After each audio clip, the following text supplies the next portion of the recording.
So today is an online joint class 2024 as a part of our collaboration between our university, School of Industrial Engineering in Telkom University with UTM Faculty of Mechanical Engineering.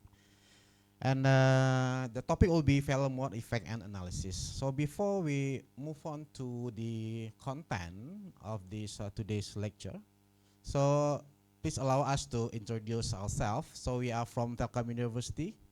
It's a private university in Indonesia, founded in yes. Yep. Oh, all right. Not my slide. Sorry, give it. Pakai itu aja.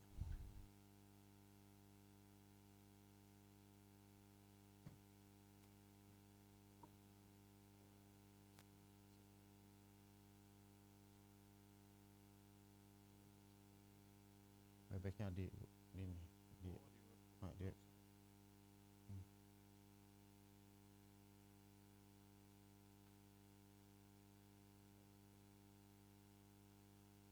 All right. Okay, finally. Okay, let me continue. So we are from Telkom University. We are located at this Bandung. It's around 200 kilometers away from Jakarta. And then this university was founded in 2013, and then currently we have student body of 30,000 students, and we have 7 faculty and around 1,000 over faculty members. So feel free if any of you would like to visit us in the future, we are very welcome for your visiting. All right, let me move on to this actual content of today's lecture. So FMEA is short form from failure mode and effect analysis. So it's a kind of systematic method of identifying and preventing product and process problem before they occur. So there's a few things that I would like to emphasize here, that these things, FMEA is a systematic method, which means that it has certain steps that being defined by the system, and we need to follow this system, this method. And this method, the purpose is to identify and preventing any failure to occur. Yeah. So it's a kind of steps to identify firstly, and then to prevent before this thing occur in could be in the production line, it could be in the market. Yeah. So FMEA is focused on preventing defects. So once a manufacturing line capable of preventing the defects well, eventually it will increasing customer satisfaction. That is definitely. And then at the same time, it also has a capability of enhancing the safety. The safety here is not only related to how the product will be used on the market, it also includes how the manufacturing process, how the fabrication, how the safety level in terms of the fabrication process. So we're going to see later on these two parts, yeah, when this FMEA being used as in the product perspective as well as in the process perspective. And ideally, so FMEA as it is related to product design and is expected to be conducted during the product development process. I believe, hopefully, but I think most of you have studied on this new product development process, where they have a few stages from the planning stage, from the development, design review, and so on. And from those process, yeah, we can insert FMEA process in one of the stages in order to keep on continuously evaluating the current design, yeah, so that the potential failure in the future could be prevented. Yeah, but at the same time, FMEA, later we have one statement, yeah, I think it's very crucial statement. It's not only applicable for the product that are currently under development, it's also very applicable or is required by the system to any product that are currently in the market. Yeah, could be in the market, could be in the process of fabrication. So it's a kind of continuous improvement for the product, even though it is still in the development stage or even after it is launched to the market. So from the history point of view, FMEA was developed firstly in the 1940s, for this system and equipment failure prevention by the military. And then subsequently, we have identified the application of FMEA as part of this NASA mission, in order to prevent this Apollo and so on. And then finally, this system has been implemented well since 70s in the manufacturing line, especially in the automotive manufacturing line, which I believe that among all these manufacturing industry, automotive industry is considered one of these industry that required high safety level. So in terms of their design, definitely need to be very safe. In terms of the process as well, it require consider as the highest safety level in the industry.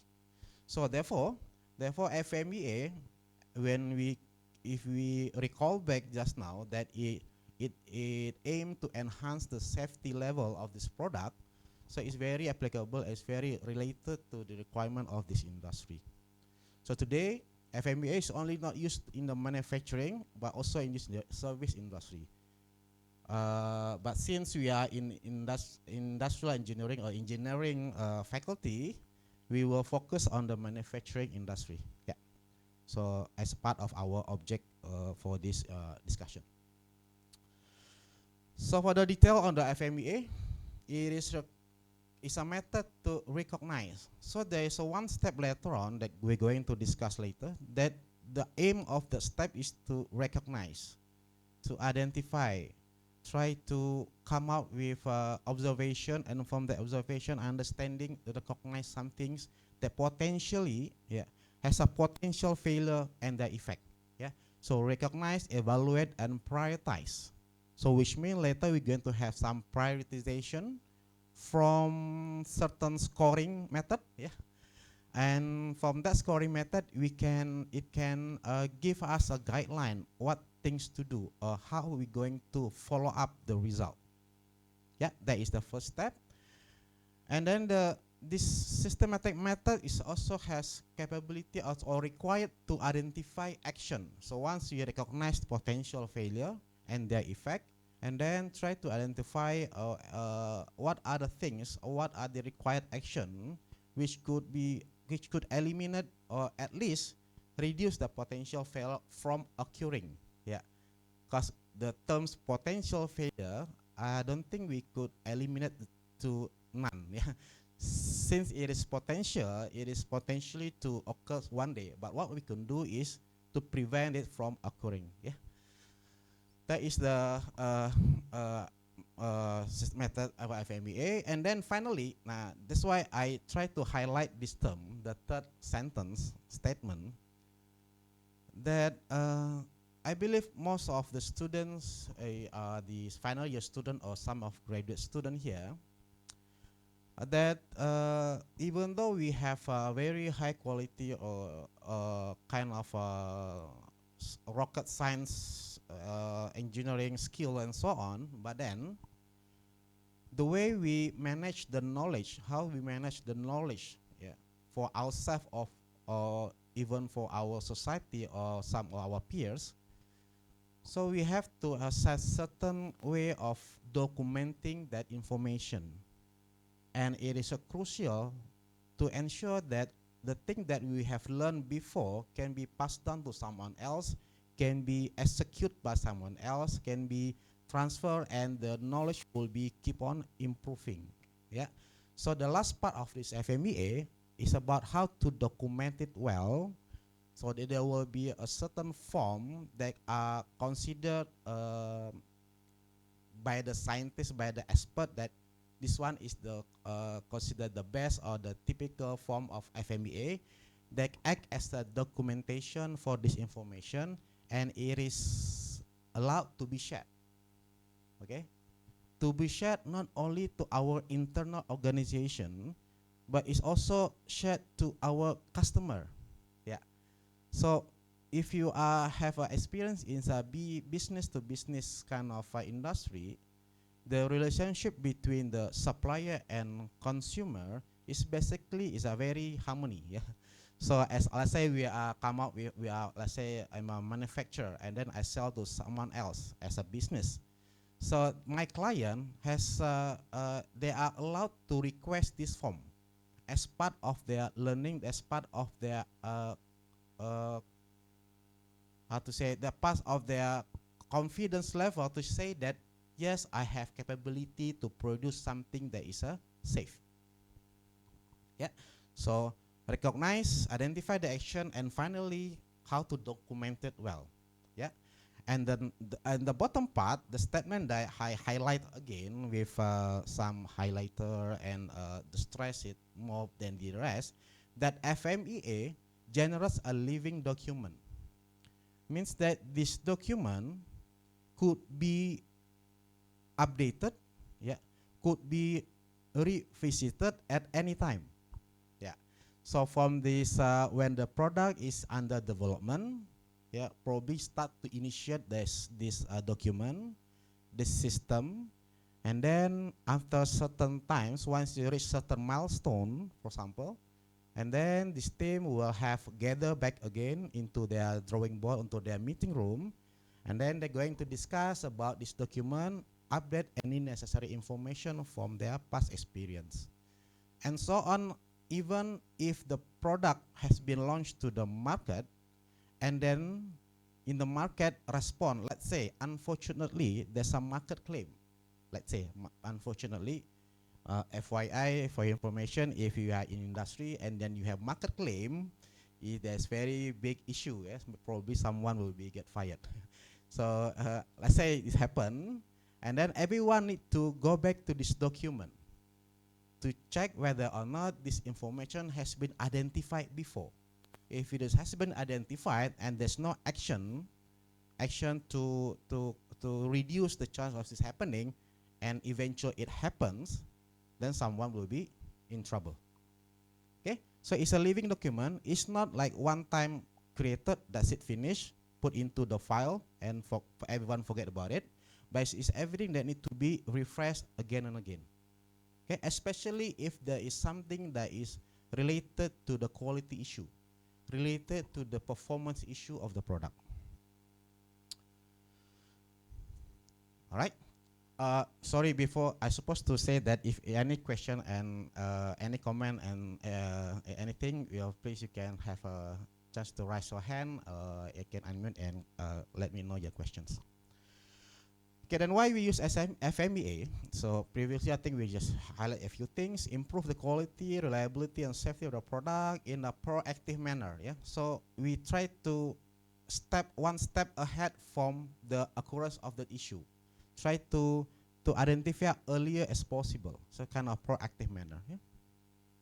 And then it can help to increase customer satisfaction because customer have have a higher confidence level because we did all our homework, everything have been settled.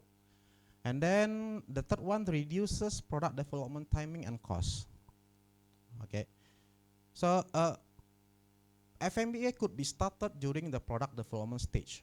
Yeah, whereby everything from all the things required to develop the product is on the piece of paper. On the paper, everyone tried to come up with the design. Everyone tried to perform simulation, try to understand what's happening, in order to mitigate, in order to prevent from the failure to occur one day. So that kind of action could clear everything that's supposed to be settled as early as possible. So by the end, since everyone tried to mitigate any potential issue, the development time could be shorter, and the cost of this product development could be cheaper. Reduce operational risk, because one of the perspective of this FMEA, in order to develop it, from how this product being fabricated or being produced, and during that process, there's a potential of operational risk. Yeah. Things like, for example, any harm things or any issue on the process that may endanger the life of the operator. That is part of these things that can be reduced if you perform FMEA uh, in a good manner, yeah? In a good, I would say in a good discipline, because this kind of thing is required, as I mentioned just now, a systematic method requires discipline of from this organization. And finally, documents and track action taken to reduce. Okay, there's a function of tracking here. So this document, yeah, is could be considered as a compilation of any related information related to how certain failure may occur, how certain failure may take place. Yeah. So this document, that's why this document become the first thing need to be referred to if we have an issue in the market, if we show the product, because it compiling all the information that have been done before from our previous action in reducing the risk. All right. So these are the things that becoming the function of FMEA, and it is very useful. And in fact, it is required to have a collaboration. Yeah. It's not only the thing is not the burden of this product development guys only. Yeah, because at least we have a two perspective from the product point of view and from the process point of view. Once we enter the production process, when we enter the production line, and the things become complicated. Because we have a manufacturing guy, we have quality, we have a sales, supply, and so on, which definitely they may have knowing something related to the process. The guy may have some concern on the potential issue that may come up when the product being produced in the market. So FMEA is a kind of team effort, yeah. So if I can recall my memory last time when I was a part of this team, so we gather around, not 1 or 2 hours, yeah. If possible, takes days, but no way for us in the production line to sit down in the meeting room for days. So we cut off certain, I mean, we may have a session 1, session 2, and so on, yeah, based on the schedule that being provided. But it is a session whereby everyone try to come up with all their concern related to this safety issue, related to how well the product will be processed or will be delivered to the customer.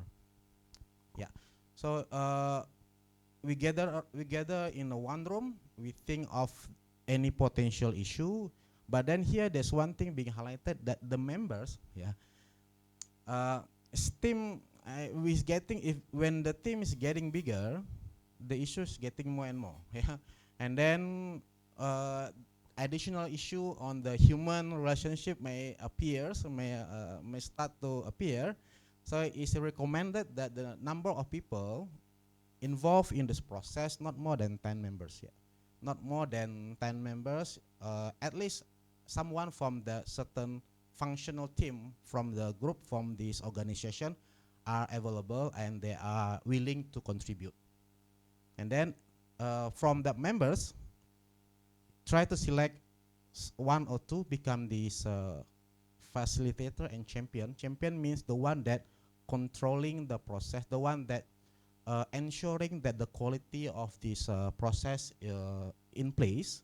And then facilitator is the one that ensuring that the process during the discussion, the brainstorming discussion, can be done in a good manner. Yeah. So it could definitely, it will be need to be adjusted from the perspective of this what call it, this organization, yeah. But then try to have this solid team, 6 to 10 members, to become the FMEA process development team. All right. So let's move on to the types of FMEA. Yeah, as just now I mentioned, we can look at from perspective of the product. We call it's called design FMEA. In short, we call DFMEA. Yeah, and we have another terms called process FMEA. Yeah, means that this system or this evaluation will look from the perspective of the process, manufacturing process, assembly process. Now recently they come up with machinery FMEA lah, for example. They come up with something called service FMEA. I think everyone is about the same, just that you need to adjust to the the typical industry where the things need to be done. Yeah. But for today, I would like to emphasize the basic FMEA that from product point of view and then from the process point of view. So we're going to discuss each of them. We try to come up with some what they call it simulation, or rather the example, for example, and I try to give insight that what actually happen, and hopefully we can have better understanding how the things works. By the way, I try to make a joke. You can look at from the one on top. Yeah, I see. Well, hopefully someone noticed the car move to the right side. Yeah. So now we are at the types. So I have a icon, cars icon, that moving from the left to the right. So it can give you hints that where we are at this moment. All right. So in fact, in the industry, especially in manufacturing industry, whereby we need to comply to certain standard. If you have no standard, let's say we say I don't want to follow any standard, unlikely your product will be sellable. Yeah. So from the manufacturing, any manufacturer need to comply to certain standard. Could be their national standard, could be the global standard, could be some international standard, and so on. Yeah. From this ISO standard, the one that being used for majority of the industry, yeah, the term FMEA is considered as the compulsory document, compulsory system need to be provided by the designer, by the organization. So over here, I try to compile the information and try to split into two a box. So from the left-hand side is a product design, which means that under the product design process, yeah, other design process, these are the documents that need to be provided by the organization. So let's say a product development team, their output is this kind of a document. Product definition could be the specification, could be the drawing, and the special characteristic. For automotive industry, they specify the term called special characteristic. Basically, is something that we set as our performance of the product. Yeah. So let's say we sell a table, for example. This table has capability of carrying load. Let's say 100 ton. Yeah. That is our promise to our customer. Yeah. It could be part of the spec. Could be also special characteristic as our promise to our customer. Because specification could be our manufacturing spec, could be other drawing, could be other value that probably we never had that promise to our customer. Yeah. So special characteristic is spec that being promised to our customer. Okay. And then other than that, product definition, as a manufacturer required to provide a design review information. And in that design review information, it includes data. Yeah, what is our design data, testing data, some of our meeting minutes, especially on the milestone minutes, yeah, milestone development milestone, yeah, and include the DFMEA form, DFMEA document, design FMEA document.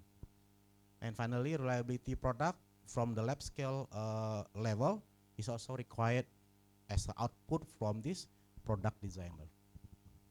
Okay, and the right hand side, under the process design development, FMEA appear again, but the term different. Previously was DFMEA, now become PFMEA. P stands for process. Yeah, so process FMEA. So means that focus on the manufacturing process. Try to evaluate, try to identify issue on the production, the process, manufacturing process. Yeah, so some of the documents, specification, yeah, flow chart, control plan, work instruction, and reliability, and so on. I believe will be covered on other class, focus on this manufacturing setup and so on. Right?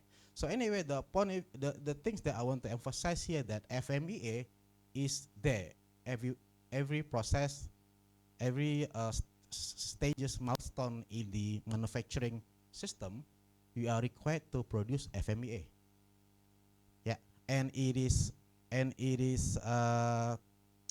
given by the standard. It is stated by the standard that you need to follow. So there's no way for us to escape or run away from this requirement.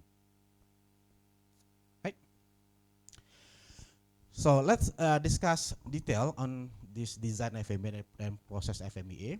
Design FMEA is to uncover problems with the product that will result in safety hazard, product malfunction, or a shortened product life. So anything related to these three things is part of that information need to be identified by the team. So yeah, no doubt that our intention will be determined or at least influenced by our background. Yeah. So especially let's say for my case, my background is basically from material science, yeah, material engineering. So when I have a discussion with other person, so I have an intention to talk more on material rather than talk on the other processes. Definitely.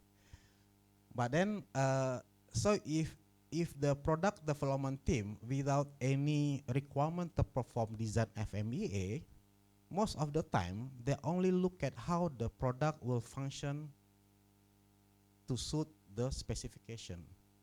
Things like safety hazard or any related to how things shorten the product life could be put aside. Yeah. So because of this design FMEA required that condition to be identified, so it's a good system to warn this team that not only discussing how the product will perform, but also think of how things related to safety hazard and other things that related to shortening the product life. Okay, so design FMEA can be conducted at each phase in the design process: preliminary design, prototyping, and final design. So as I mentioned earlier, it is a repetitive action. It can be iterative. Yeah. So the clue is, the hint is, at the moment you have a milestone, try to refer back to your FMEA form. Yeah, let's say you finish your preliminary design, ensure that anything that being experienced, that being observed, understood during the process, need to be recorded into the FMEA form. Okay, or they can be used on products that are already in the production as well. Yeah, because during the production, a lot of things that not being observed previously in the lab. So again, yeah. So again, you have kind of dilemma in engineering that some of us think of things that happen in the lab will be equal to things that really happen or occur in the manufacturing line. These two things are different, yeah, and the output from the lab could not be equal, or it could not be equal to the output of this manufacturing line. So the surprise or the something that make our the things that may not be identified well in the lab could be appear in the production line. Yeah, so that's why FMEA come into this picture in order to capture this information. So the key question is to be asked during the team development, during the FMEA team meeting, that how can the product fail? Yeah, what are the things that make this product fail? Right. Not only from the performance, could be from the safety hazard point of view, could be how, let's say previously we said that it could reach let's say 1 year use, but then some issue you can shorten the life. Yeah, so set your mind during this development process that all the discussion is all about how can the product feel. Yeah, so these are some of the questions could be used to trigger the answer, trigger the information for the discussion. So who is the customer? Yeah. So why? Because certain customer may require special characteristics, special requirements, special specification, which are part of our promise. as the manufacturer. So therefore, we need to ensure that what our customer wants will be delivered well. Yeah. What are the product features and characteristics? Okay. What are the product benefit, and then include consideration on raw material failure. Yeah, because beyond our organization, let's say out of our office, could be very wild, yeah, could be very random. Yeah. So once we receive a raw material with any condition, yeah, even though we have stated that okay, we are going to receive the material with this condition, but during the confirmation of the document or during the deals with the supplier, yeah, on the raw material, we may have missed something. Probably, yeah, probably we may miss some things, and then during our process, we could identify something that need to be addressed. That if, let's say, we didn't address well, it could lead to the failure of our product. Yeah. So still, we need to broaden our perspective, look at from any point of view, potential failure that could impact to our product. Okay? Include packaging, storage, and transit. Good packaging, storage, and transit. I have a one experience previously. So I still remember that was my first day in that company. It's a manufacturing company producing inductive component. I was in this engineering team, aka product developer, aka process developer, whatever they call it. Yeah. So anything related to the product and the process will be under the team. Yeah. And then one day, my boss suddenly received a call from the production line, and then he come to see me, and then he asked me one question: can we use this material or not? Huh? See, what's happening? Then my boss said that this material, it is a liquid material, it's a kind of chemical.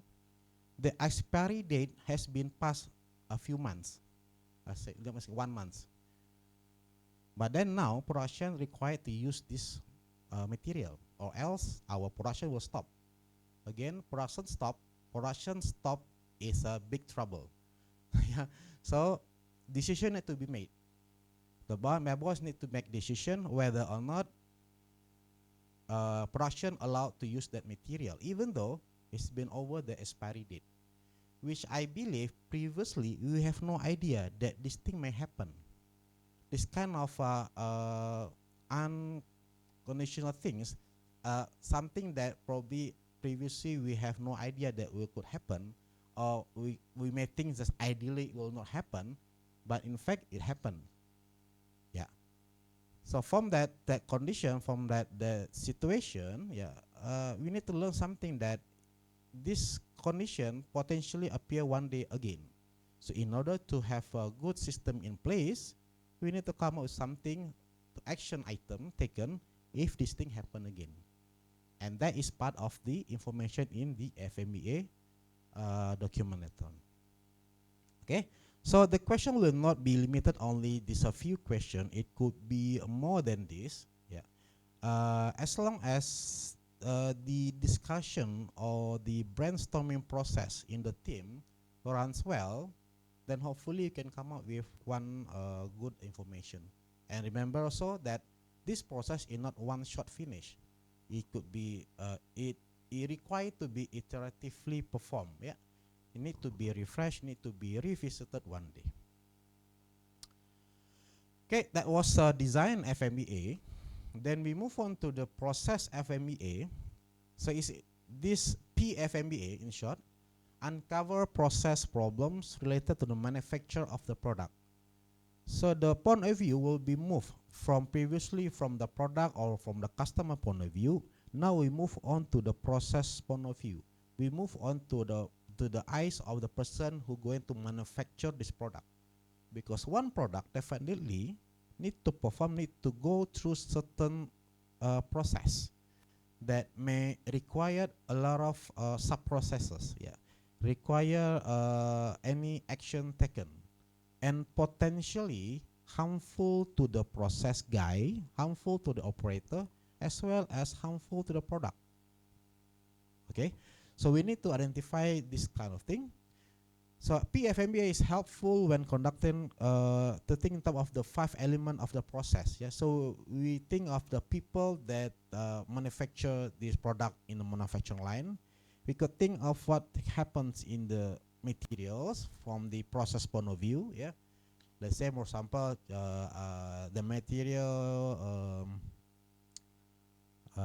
suddenly the quality is deteriorated. So what things need to be need to be performed when the things happen? Yeah, equipment condition. Yeah, equipment condition. What thing may fail from the equipment? Yeah, none of the equipment will be last forever. One day it will fail. Yeah, even last time when I had a chance to so-called not maintenance, but at least take care of equipment, which cost the time was around 1.8 million US dollars. Yeah, it keep on fail every at least once a week. Yeah, so failure of the equipment is definitely there, and then what we just need to wait for the time happen. But then knowing what need to do, that is important. Yeah, failure in the methods, failure in the method, cause the methods, if the things runs perfectly by the automatic, could be the methods could be very limited. Yeah, but then if definitely manufacturing line is combination of human action and machine action. So there's still a lot of rooms that any failure in the term of method will happen. And then finally about the environment. Yeah, environment. Yeah. For example, like luckily we're in the tropical country whereby our environmental condition will not be changed drastically. Yeah. So, but then even though in that condition, yeah, we still have a high humidity, whereby when the humidity may affect certain product, when the product made of something that very corrosive, very high oxidation rate, and so on. So this type of fluctuation in time of environment need to be gathered as well. So finally, the key question for this process is how can process failure affect the product? Processing efficiency is also another concern, and eventually safety. Remember that in the production line, humans there, yeah, humans there, and the potential of issue related to the safety is need to become the topmost priority of this organization. Similar with the design FMEA, so this on the process FMEA, there are a few things we need to this question will be used to trigger the answer for the discussion. What process components are to be included in the investigation? Because one product are required to be produced from a set of processes. Yeah, each process has potential failure.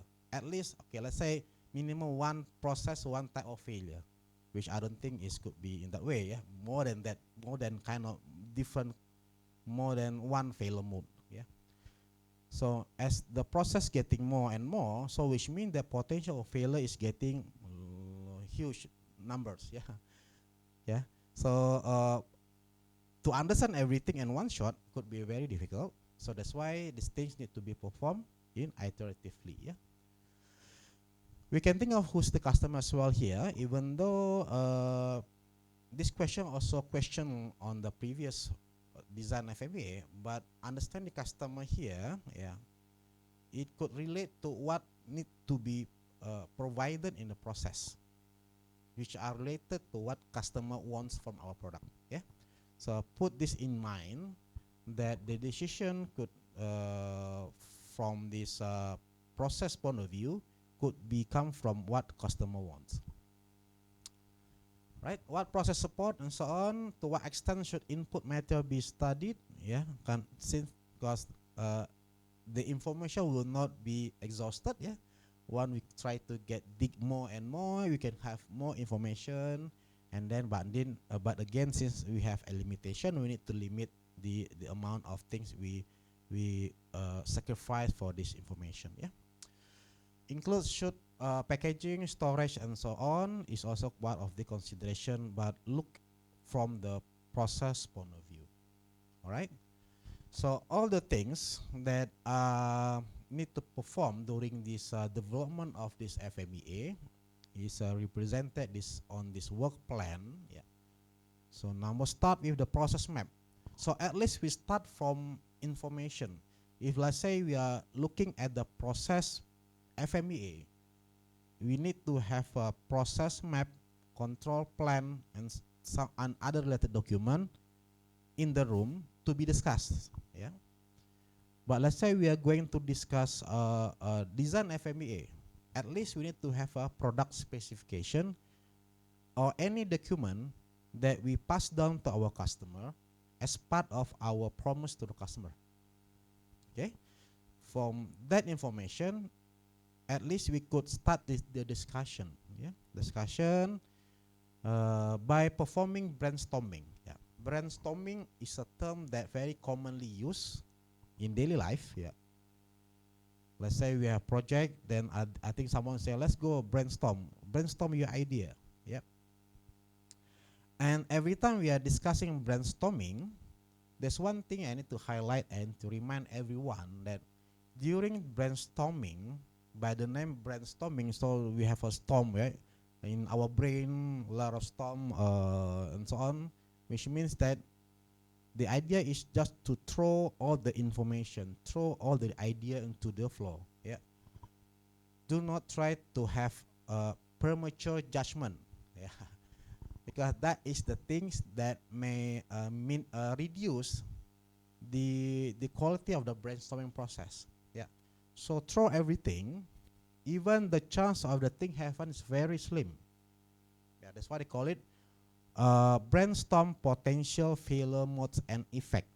If it is from the process, brainstorm any potential for potential failure from each process, or from, let's say, if the discussion is on product FMEA, look from the potential from failure from any component of the product. Right?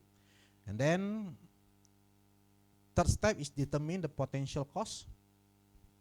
Definitely not all the failure mode or potential failure could be understood at the first place. But at least, again, throw in any potential causes.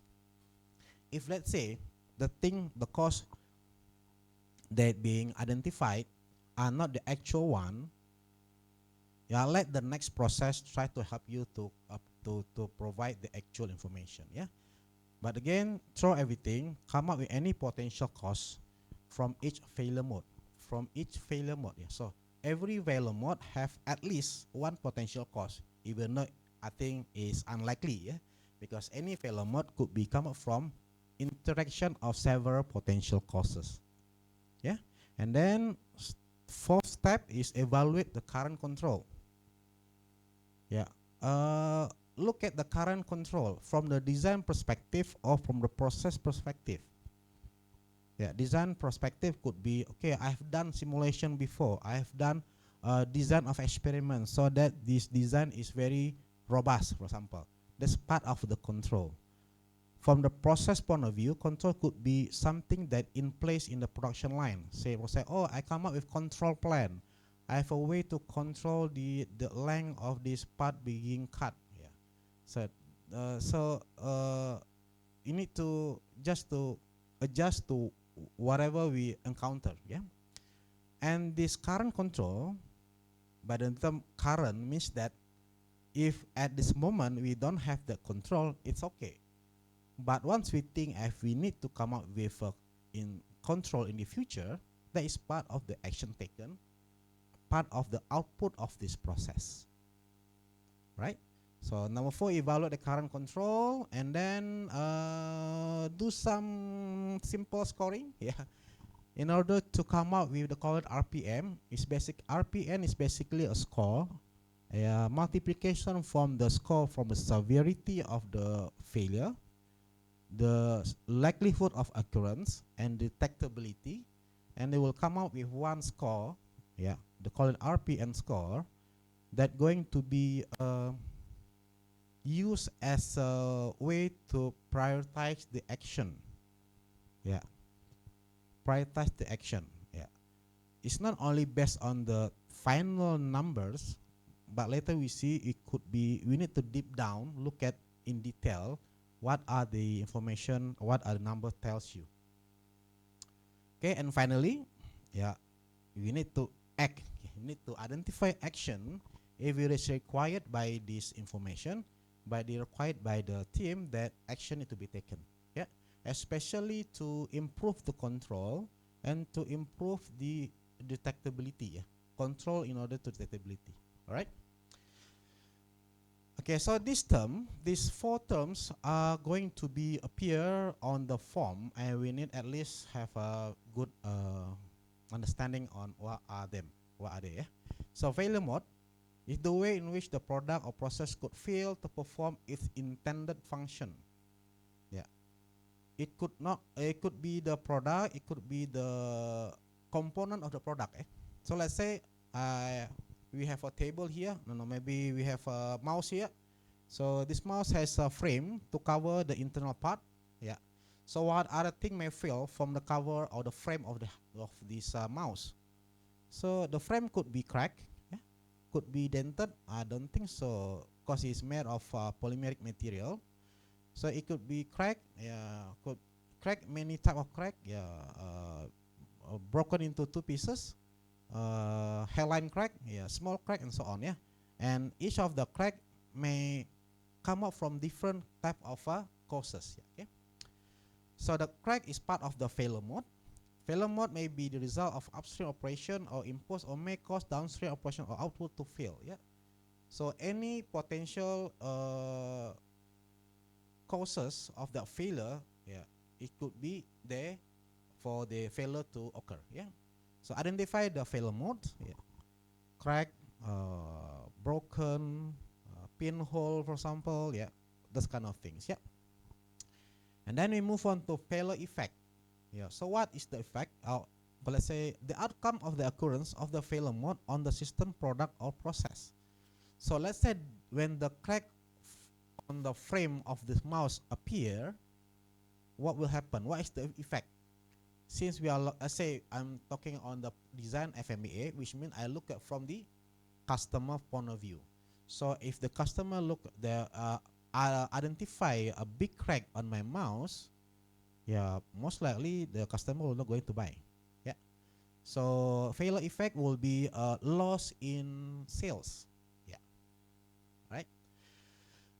Not only that, let's say if in terms of the process FMEA, yeah, the effect could be, let's say for example, when during the process the frame has certain contain cracks, and the process are not able to identify the cracks, and if the frame go to the next process, there is potential that the frame previously was cracked, it could be break into two pieces. Yeah, and because of that issue, it will have a negative impact to the next process, and it could lead to a production disturbance. Yeah, so that kind of a failure effect is possible to occur when we look at the process perspective. And this failure effect define the impact on the customer, and the impact and the score of the impact, we call it severity score. Yeah, severity, how severe it is when the things happen, let's say for design FMEA in the customer, or it design for the process FMEA, when the thing happen in the production line, what kind of severity will happen? Yeah, will it leads to a production stop? If it is, severity will be very high, because production stop is the big issue in the production line. Okay. Failure causes, yeah, potential causes or reasons the failure could occur. Yeah, so it's a kind of things that we any information or any sequence that could lead to the failure mode. Yeah, it is part of the knowledge management is part of knowledge or learning curve of this team, understanding this failure cause. Yeah. So one day could be no one knows about this issue. Yeah. But then if the things happen, probably someone will have some idea why this failure might occur. Right. So again, this type of things remind me something in the past. So when I was in that company previously I mentioned to you, there was an issue. One day we received a customer claim, not market claim, customer claim. But in fact it's considered market claim. Anyway, we identify as customer claim. Customer say that your product has exploded. So the product burn, and then it happens on the product that showing a good performance previously. So it's kind of reliability issue. Yeah, it's kind of reliability issue. And then so everyone is, since this customer is considered as a big customer, so it's become a big issue in our organization. So we have a meeting and so on and so on. And then we try to identify the issue, and finally we found that this product has not been produced in the ideal process. So what happened? So hopefully some of you could recall the memory, recall the information previously. So this product has been made by powder metallurgy process. So one of the process is the sintering process, and the one that being sintered is a iron-based material or metal-based material, which are very high oxidation rate with oxygen. Plus we have a high temperature, elevated temperature, so the chance of this particle being oxidized is very high. All right. But then our current detection is not to detect this kind of issue. Yeah, our current detection is only to check the performance of the product in the normal condition. In the abnormal production condition, at that time, was not being discussed yet, due to we experience nothing. So it's kind of a bless for us to some extent, if you look at from the positive point of view, that the customer remind us that this product need to have certain additional control on that process. Yeah. So from that case, from that unfortunate case, we learn something which previously we have no idea about that. Yeah. So it will add into our failure causes add into our knowledge, information, learning curve of this organization. Okay. And the chance or the probability of occurrence this failure cause will be considered as occurrence score. So we're going to set a score for the chance of that cause to be occurred. Yeah. So severity is the way to quantify how severe the failure effect from the perspective of customer and the process. Occurrence is how likely the things going to be appear. It could be in the process, it could be in the customer. And last one is current control, is focused on how the current process or the current design able to detect that failure. Yeah, able to detect the failure cause if possible. Yeah, if possible get to the failure cause, that will be very much better. Okay, so these four things will be used. This information, this understanding will be used for this FMEA form. Okay, I'll show you this form first. So these are the typical form of FMEA. Could be process, could be design. Yeah, the form will be similar. The difference is only from the column number 1. Yeah, column number 1, if it is design FMEA, we can state that component there. But it is, if it is process, we replace it with the process, manufacturing process. Yeah. So from this form, we can see that column number 1, component. So the way we read, after all the necessary information from the top part has been filled up nicely, then we go down to the table. We could start reading from the left to the right. Yeah. So column number 1, let's say we are discussing, we are currently developing the design FMEA. So column number 1 will be the component of the product. Okay. So list down all the component, include the subcomponent. Again, if you want to make a very detailed information, that is very good. That is the ideal case. It depends on how the organization going to look at this system. Yeah, the system is there for you to use. The quality of conducting this system is subject to this each organization. Okay, so try to throw everything related to component product. That is for column number 1. Column number 2 is the potential failure mode from that component. Yes, let's say from this mouse just now. So let's say component number 1 is the frame. So potential failure mode from the frame will be crack, one of the potential failure mode. Okay, and then the third column will be potential effect of the failure. So what's the potential effect of failure? If it's a big crack, loss of a customer, loss of sales, for example. Yeah. All right. And then the number and the next column, there's a severity column. That is the one we need to decide what is the number, or what is the score to quantify the severity of the failure mode. Yeah, to identify the severity of the failure mode. 10 will be the highest, 1 will be the smallest. Yeah. So once you identify the severity, probably and some of you might question, so how to define the numbers? Yeah, we're going to have a table later as a part of the guideline to select which number are related, which number are convenience to select that as the severity level. Okay. And then followed by this column number 4 is the potential cause of failure. So the team try to discuss why is it so, what are the causes.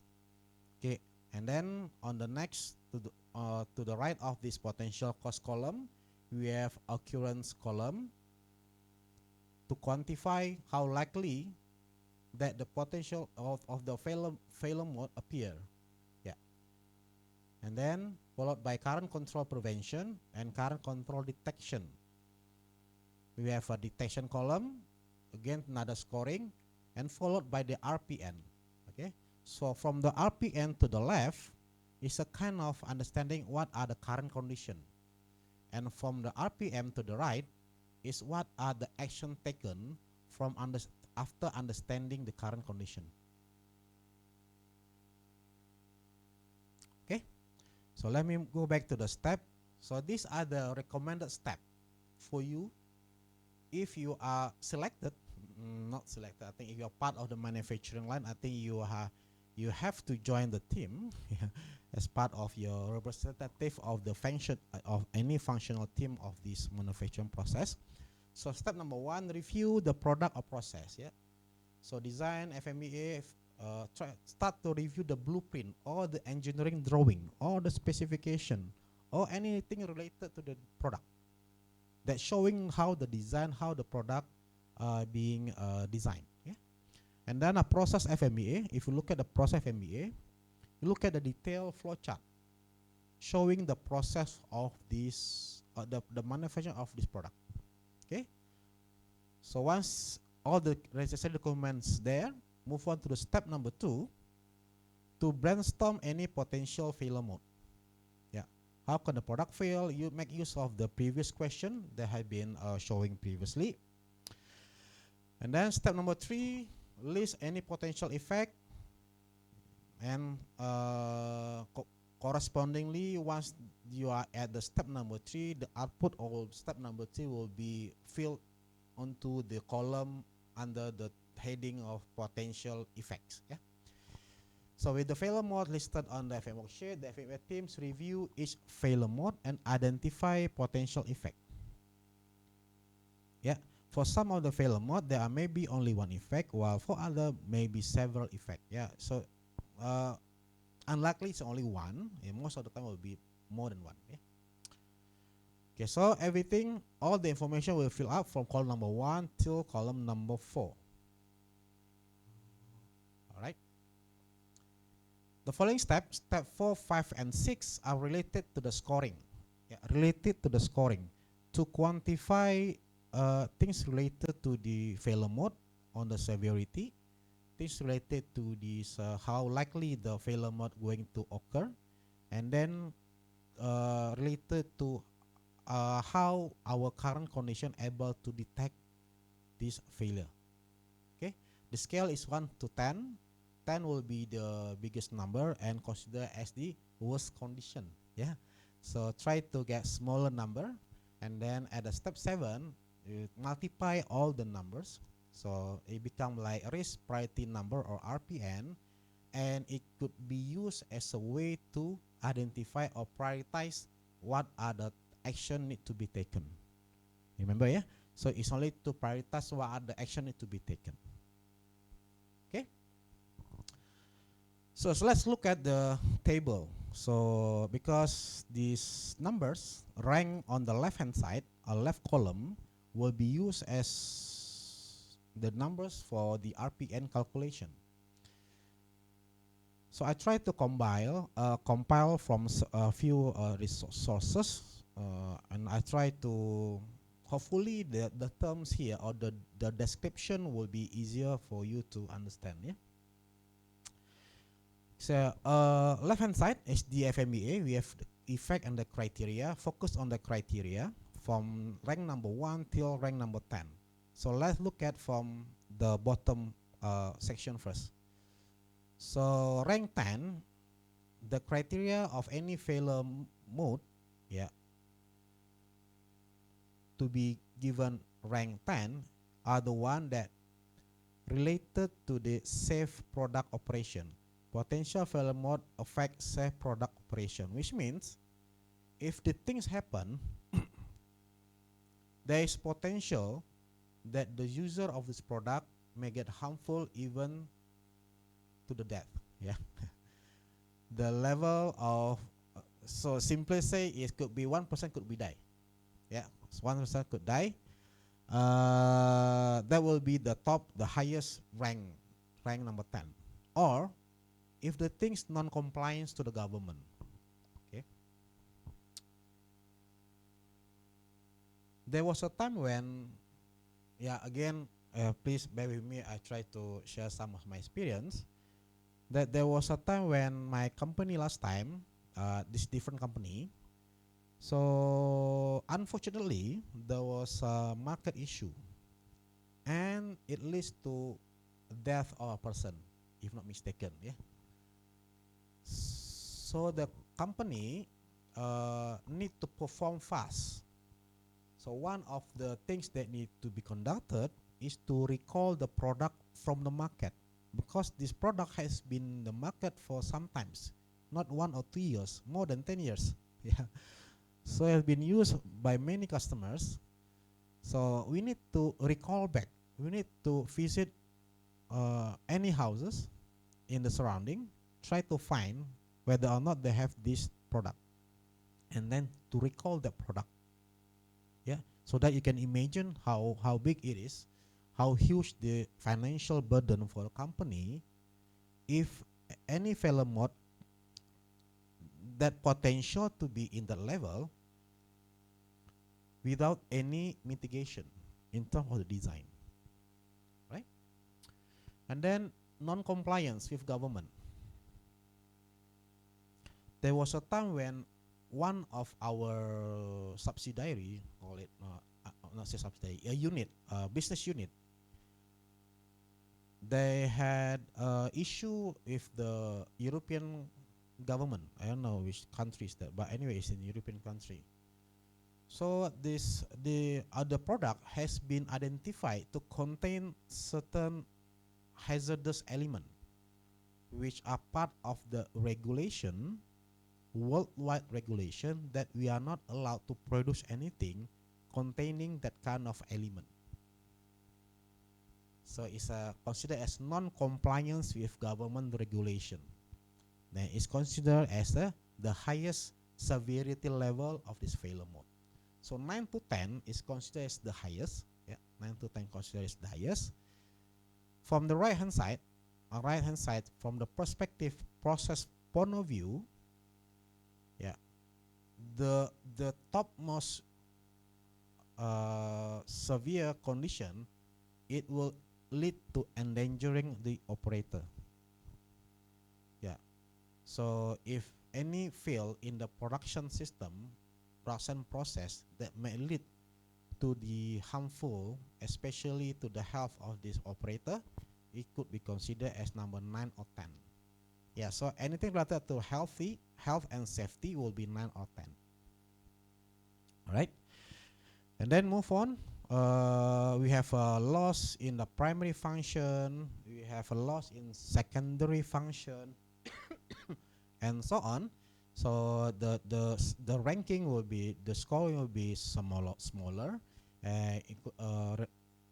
considering the each criteria. Yeah. So I just want to highlight that anything related to safety will be the highest. Yeah, will be the highest number. Accuracy level. So here things looks like getting more in the with the numbers. So let's look at a process FMEA. So there's a term called CPK here. I believe most of you is very familiar with CPK. We consider as a process capability. Yeah? This number represent the process capability of certain process. So how good is the process could be identified, could be recognized by this number. So ideally, if the process is very good, yeah, the CPK, it could be more than 1.67, is related to the Six Sigma kind of a concept. Yeah, I believe Dr. Hasso has a class related to the issue later on, or maybe from the previous semester. So this CPK value will be used as a guideline to check whether the process has potentially occurring the failure. Yeah. So if the CPK is more than 1.67, which means that anything the failure mode that are related to that CPK value, the chance of things to appear is very slim. So that's why it can become like rank number 1. So the chance of the things appear is very unlikely. Oppositely, where we are very small number of CPK, less than 0.33, so statistically the chance of this thing happen is very certain. Yeah. So we can make use of this value, or we can make use of this criteria to identify the accuracy level. Yeah. So from the design point of view, if you are currently developing a new technology, it definitely will be 10. And then if things getting more clearer, the occurrence of that failure mode will be less. And once you have able to have a preventive control by the design, the failure could be eliminated. Right? But I suggest not to very confident. Try to not to make use of this rank 1 very common, yeah, frequently, yeah, because it seems like it's very certain, and I think the chance of things that is uncertain is very high. Yeah, so try to avoid selecting rank number 1 and 2, even though there's no one say is not allowed. Yeah, it's still allowed, but try not to. Yeah. Then detection level. Now this one is a bit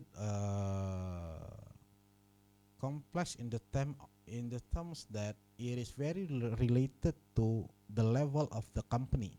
Yeah, let's look at from rank number 1. Maybe go down from the bottom. So from the rank number 10, it says here no current design control. So basically, see, nothing are in place. So there's nothing in place to detect this issue. Yeah, I think it's very straightforward. Could set as number 10. And then number 8. So is the detection that are in place. Yeah. Is conducted after the design freeze, which means that after the design process has been conducted and the product will be launched to the manufacturing process. Yeah, and then on the line we perform a kind of verification or validation, yeah, with a different level of system. Okay, pass or fail test. Pass or fail test means that just go or no go. Yeah, go or no go. Yeah, is probably we have no idea about what is the actual value. Okay, test to failure testing is one related to the kind of reliability things. Yeah, degradation testing is we are able to identify the degradation level, which means that at this moment it may not fail, but then the things to fail has been identified. Yeah, that's are related to the design. From the process point of view, yeah. Number 6 related to this failure mode detection after the process by operator through visual. So through visual, tactile, audible. Yeah, by eyes, by touch, or by sound. Yeah.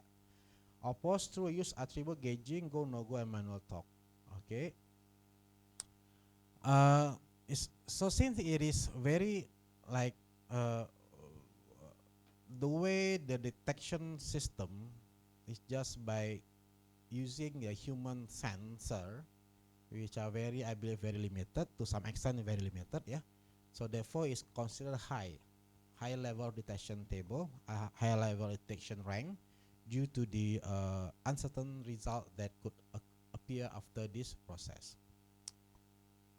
Okay, move on to the lowest rank. So for the process FMEA, we could implement in-station, yeah, in-station detection level, detection system by operator through the use of variable gauging or by automated control. So previously 6, 7, 8 using this go no go and human sensor.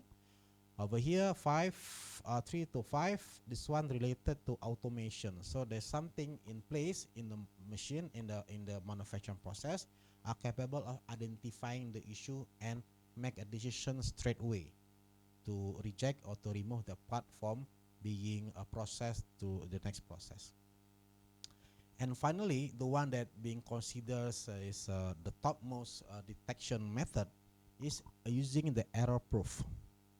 Okay, I believe some of you have heard the term called Pokayoke, something like that, yeah, which are related to the how the design concept could prevent any error in the application. Yeah, so if you have very certain that your design or the process error proof, that if you are able to meet that level, then you can select one as your detection rank. Right? So I believe that certain things may not be clear in the way that I'm say like confusing, because when we go to the actual condition, the detection characteristic may not be well defined as in this table, yeah. But then if things happen, the discussion of the team will determine what is decision. Yeah, so just it's not about true or false, it's about how you're going to react, then how you're going to adapt with the system. Yeah. All right, so once you come up with your RPN number, and then you prioritize the failure mode for action.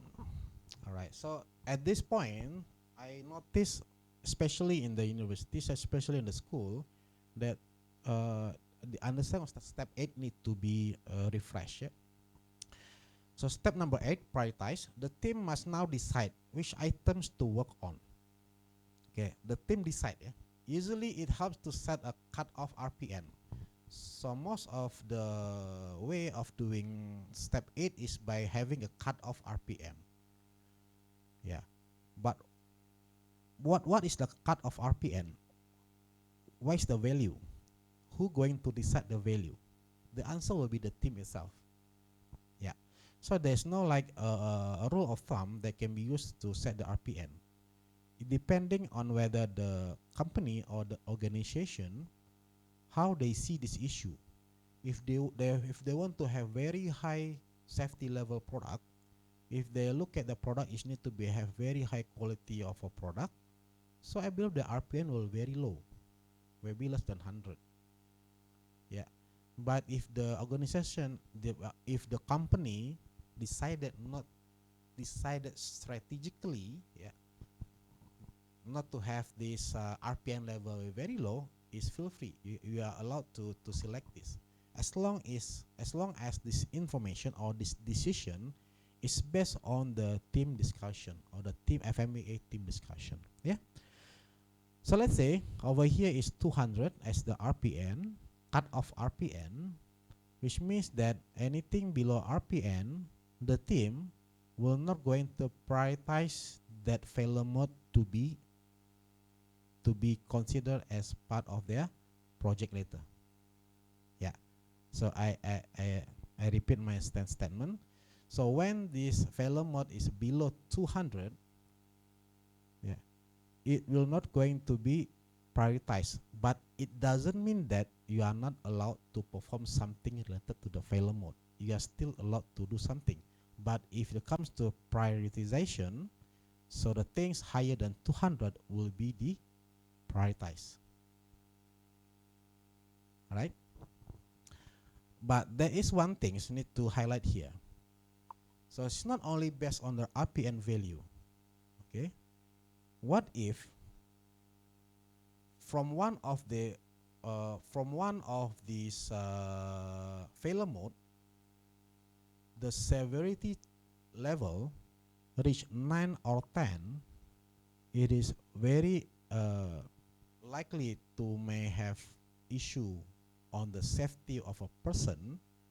It is recommended that even though the RPM level is lower than cut-off RPM, it is recommended to have action to be taken to address this failure mode. Yeah, so it's not only by the cut-off RPM, you need to look down to this, what are the actual failure severity of the failure mode. If it's 9 to 10, it is highly recommended to have action, even though the RPM still below the cut-off RPM that being set by the company. Yeah. So try to be flexible, because the outcome of this process will be determined by what are the decision of the team. Okay, and the step 9, take action to eliminate or reduce the high risk of failure mode using an organized problem solving and so on, any problem solving tools, and you can come out with any plan to improve this condition. All right. And step 10, calculate the resulting RPM. So once you perform action, some action taken, and then you are required to recalculate again the RPM. The RPM should change. Yeah, should significantly reduce, because our intention is to reduce the RPM value so that the chance of the thing happen is very low, or the things may have so-called mitigated well. Yeah. However, from my understanding so far, and if it is my statement here is someone argue or debate, feel free to do so, that from my understanding, severity level will not going to change. What are the things that going to change is the occurrence level and the detectability. Yeah. Why is it so? So let's say I have a car, and then I am the one that manufacture the car. And then I have then during the team saying that there is potential that the tire will be chopped off from the car. Yeah, the tire will be somehow it get removed out. Yeah, chop off from that. Possible, possible. How about the chance? Very slim, but still possible. Yeah, then. But if the thing happen, what will happen with the person driving the car? Are they going to get harmful? Definitely. So even though we have a way to minimize the chance of the thing happen, but the severity is still there. Right? So severity level is very unlikely to be reduced, but occurrence and detectability will be reduced after you perform the action. Yeah. There's no target RPN. It is up to the FMEA team, and is part of the PDCA. It's part of the continuous development, continuous improvement from the team. Yeah. So again, it is living document, which means that it will be revisited one day and part of the system. Okay, finally, these are some of the example of this product FMEA. So this FMEA related to a person or a team producing a fire extinguisher as the one shown on the right hand side, right top side. Yeah. So it's a fire extinguisher. This fire extinguisher consists of several components: the hose, the canister, and so on. Yeah. The hose has the function of delivering the extinguishing agent. And what are the potential failure mode? Yeah. It could be cracks, pinholes, blockages. And these are the failure mode that could happen in the hose. Only these three, I believe, no. But why three? The team decide at this moment. Yeah. Okay. So cracks for the potential effect, it could lead to misfire. Means that when this fire extinguisher being used, yeah, instead of the extinguishing agent go straight front, it could be go to the other way around. Yeah. So it's a misfire. It may lead to the severity 10. Why? Anyone will going to endangered by this misfire? Possible, because the actual function of this extinguisher is not there. The primary function has been compromised, and then there's potential is potential it could lead to endangering another human. Right? It's not about the fire going to make someone die, but if this hose crack and misfire, and we are as the user unable to control or even unable to determine where the thing will going to spray, remember that inside here have a higher pressure things, higher pressure liquid or gas or something. Yeah. And if we are fire incorrectly, you will going potentially hit someone. Yeah. And potential may have some safety issue. So this team decided to select severity number 10. Okay. And then with the pinhole, it will affect as a low discharge pressure. So the water that come out from the extinguisher is a very low pressure. Consider very high disturbance to the function or the primary function of this product get compromised, but unlikely it will result to any harmful to the human. So severity will reduce to 8. All right. And then a potential failure for this pinhole due to the damage to hose during manufacturing. That is the output of the discussion of team. Yeah, we're not going to try to comment on this information. Yeah, but we look at on the FME only. Yeah. So back to the first crack. So the occurrence of the crack set here as a 5. Why 5? Go back to that table just now. Then try to have relate to any information that are available in this company.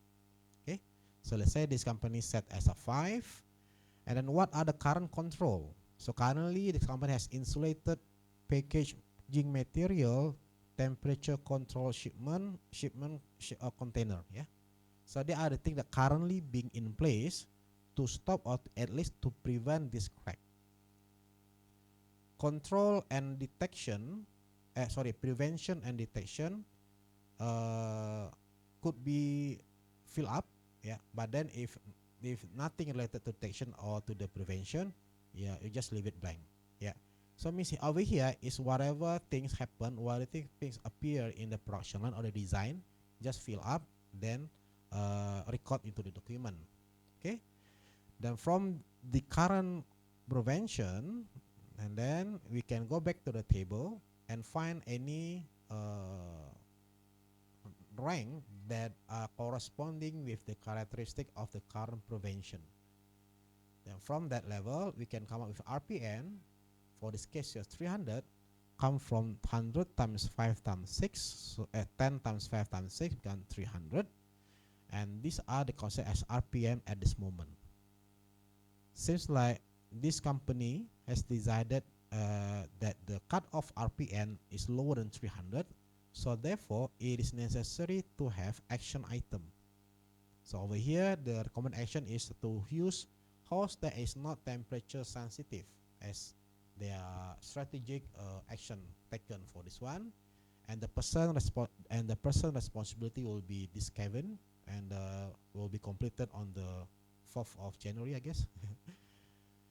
And then these are the report. So once this recommended action, the right hand side is the report or the action or the result of the action. So what are the action taken or have been changed? I have changed the host material, and then once you change, try to evaluate again what are the RPN number. So again, as I mentioned just now, severity will be there, similar, and then as the change host material, means that the chance of this thing happen, since it is related to the condition of the material, the occurrence will be reduced. For this case, they decided to be at 2. Since there is no action on the detection, so the value of our detection will be the same. So the RPM reduced from 300 down to 120. Alright, and the same process need to be performed on other failure mode and so on. Yeah, so as number of components getting more and more, we're going to have a lot of things information here, and it is necessary for us to at least discuss that. So let's say one day I have a customer claim or customer issue saying that the crack is still there. After I use your product, let's say for 5 years in my settlement area, let's say, seems like after a certain time the hose still crack. The customer able to identify cracks, which mean probably the current material, the reliability will not there. Probably initially it was okay, but then very slowly but sure it getting deteriorated. Which means we have issue, we have something that need to be taken. Yeah. So once we have that kind of condition, you need to refer back to this product FMEA. Let's say the issue related to the design. For this case, let's say to the material selection. So if that's so, refer back to this form, review again, and then you need to update this form. And what you can do is just to go down, insert additional row between crack and pinhole as an update from the current condition as the result of the customer complaint. Yeah, and then the things being repeated again, then hopefully by having additional action, the numbers of RPM will be reduced, and the chance of the thing appear and the customer will be reduced as well. All right. So that is the product FMEA. And then these are the example of process FMEA. Yeah. So as I mentioned, the difference only on the left hand side. So instead of product component, this one will be the process. So over here is a clearance hole and create a 12 bore hole, that kind of things. Yeah. So the potential fail is the hole is too large. And then similarly, we perform the same action, finding the potential effect of the failure, potential cost of the failure, and then come out the RPM. If the RPM is too high, you need to perform action. If its RPM is still within the allowable level based on the decision of the team, you are not necessary to perform immediate action. But still, if the team decided need to perform, you need to do something. Yeah. All right. Finally, I think this is my last information for you. Some of the tips to develop FMEA. Yeah. One is no absolute rules for what is a high RPN number. Yeah. So I encountered a couple times, many times. Yeah. This RPN number somehow there's no absolute way of selecting the RPN number. It's based on how the company look at this issue. Depends on the strategic alignment of the company on the perspective of the quality level. Yeah. And then just now I also have one example that it's not always about the RPN number, but if you have failure mode that has potential or the severity is very high, 9 or 10, it is necessary to have a action taken. So next step will be is a team effort. So you need to have a solid team. We have whereby we have a good communication, and is kind of project, team project, and then you need to put some effort, put some time, put some doing your homework to ensure that this FMEA come out with a high quality process. Yeah. Motivate the team members. Yeah. So during the meeting, it's not about you are representing your team so that you try to protect your team. No. So it's about to come out with something to throw out any potential issue. Yeah. So the representative is not someone who try to protect the team. Yeah. So during the meeting, that person will be part of the team. The aim of the team is to come out with enough sufficient information related to any potential issue. Ensure cross-functional representation, because the thing, any failure happens not because of one issue. Yeah, most of likely it become due to the several issue, and the issue could come from any functional team, any team that are related to the manufacturing process or to the design. Okay, treat as a living document, reflect the latest changes. So let's say you have encountered issue in the production line, go back to the FMEA, update that information related to the issue that you encounter at this moment. If you have customer complaint, update your FMEA again. Yeah, so it's a kind of standard way of checking if a company that has a customer issue and the customer have a right to visit their client, they visit the supplier to check whether or not this system in place. And one of the system is ensuring that what are the things being learned from the previous case has been reflected or at least recorded in the document related to that issue. Okay, develop predation with the process owners. Yeah, because again, this always in actual practice, there's always a fight between potential and the actual things happen. So one of your boss may say, this kind of thing is only potential. Why need so bother about it?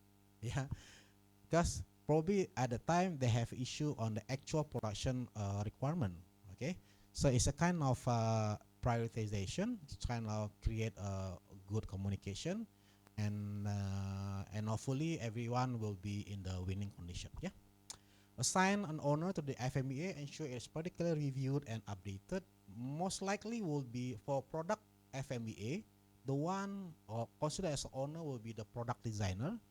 But for process FMEA, the one has a responsibility to update will be the quality assurance. Yeah. So it's again, it's kind of share information, share activity in the production line. All right, for the all information I've been taken from these references, and by that I end my sharing. I would say my sharing. And then if in case you have any question, I think we have some time to have some discussion.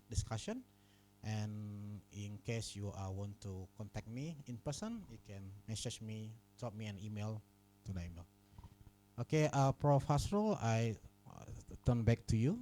Seems like there's someone raised the hand. Yeah. Thank you, Dr. Teddy, for very comprehensive lecture on FMEA. We are really appreciate it. But before that, any questions from the audience? I saw If you have any someone question, you can raise open question. your mic and give it, raise, ask a question, or you put on the chat box. All right. Chat nothing. Any questions? All right. Okay. If no, I believe that you already have a Dr. Teddy email, and maybe you can straight away ask email if there have any questions about FMEA. And I believe that Dr. Teddy are really eager to answer all your questions regarding with Sure. FMEA. Yeah, inshallah. Sure. All Yes. right. Yeah. Okay. Once again, thank you, Dr. Teddy, for your Thank you very time. much. Yeah, Thank I'm you for your very. knowledge and Yeah. thank you for your sharing.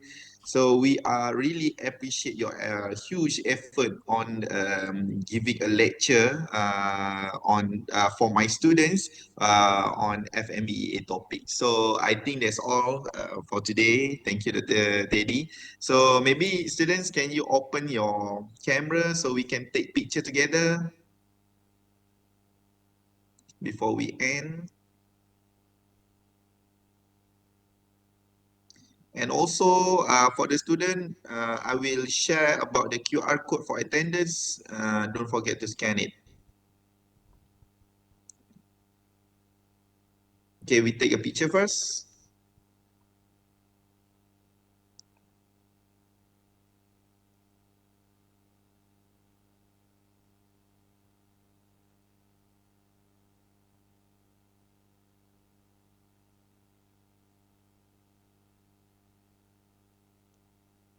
We have total 58 participants today. It's very Wow. good. Big crowd.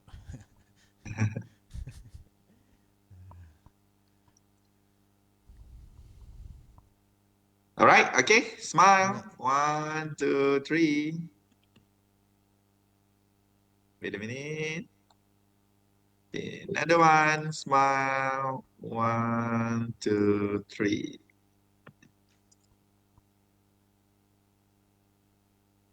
Okay. All right. So All right. I Thank you think very much. that's all. Thank you, Dr. Teddy. For the Yeah. student, please stay. I will share the QR code.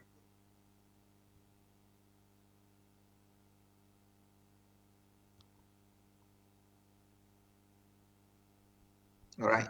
Okay. You can scan now.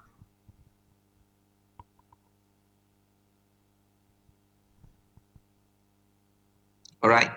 For those already scanned, thank you. See you next week. Bye. Assalamualaikum warahmatullahi wabarakatuh. Thank you, Dr. Teddy. Thank Waalaikumsalam. you all. Bye. See Bye. ya.